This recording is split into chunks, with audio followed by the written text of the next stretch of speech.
Audio Jungle. Audio Jungle.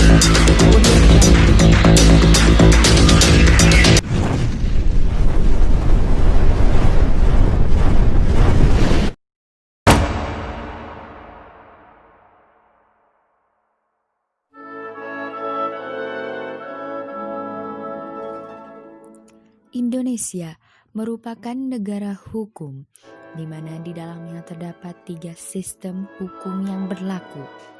Pertama, hukum Islam.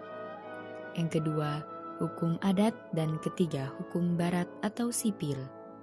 Dari ketiga jenis hukum ini tidak terlepas dari pengaruh politik hukum kolonial Belanda yang telah mereka rekayasa sedemikian rupa, sehingga dapat menimbulkan konflik hukum di kalangan bangsa Indonesia.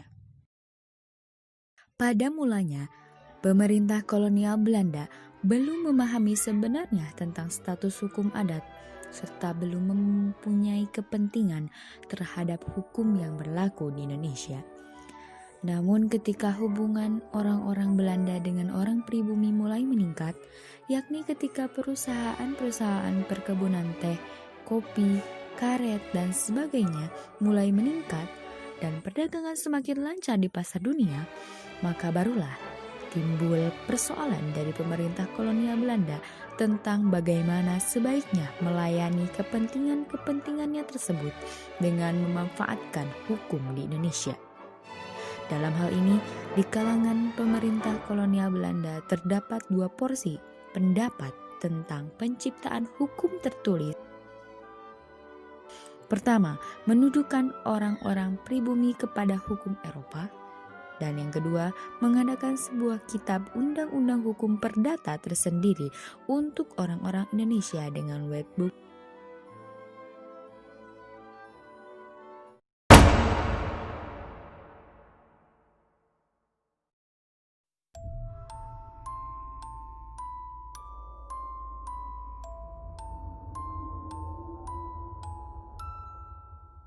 Sebelum pemerintah kolonial Belanda mengukuhkan kekuasaannya di Indonesia, hukum Islam sebagai suatu sistem yang telah ada dalam masyarakat tumbuh dan berkembang di samping kebiasaan atau adat istiadat penduduk yang mendiami Kepulauan Nusantara. Hukum Islam dapat tumbuh dan berkembang di samping hukum adat disebabkan adat merupakan salah satu sumber hukum Islam.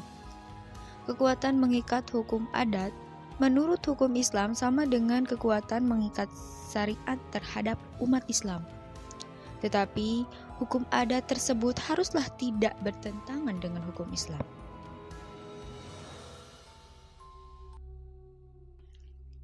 Dalam hal ini, bahwa politik hukum Hindia Belanda mengalami dinamika. Pada awalnya, penjajah Belanda membiarkan umat Islam Nusantara menjalankan agamanya masing-masing.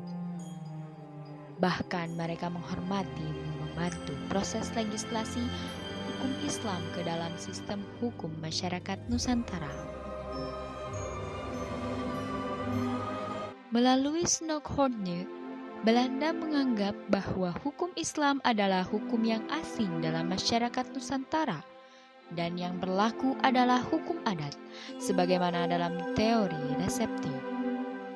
Belanda mempertentangkan antara hukum Islam dan hukum adat serta memasukkan unsur-unsur hukum barat ke Nusantara.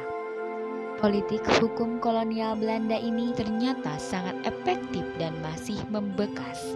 Meskipun bangsa Indonesia telah merdeka, resistensi sebagian kalangan terhadap berbagai legislasi yang mengatur kepentingan umat Islam Indonesia memperlihatkan bahwa cara berpikir Belanda masih menghinggapi sebagian anak.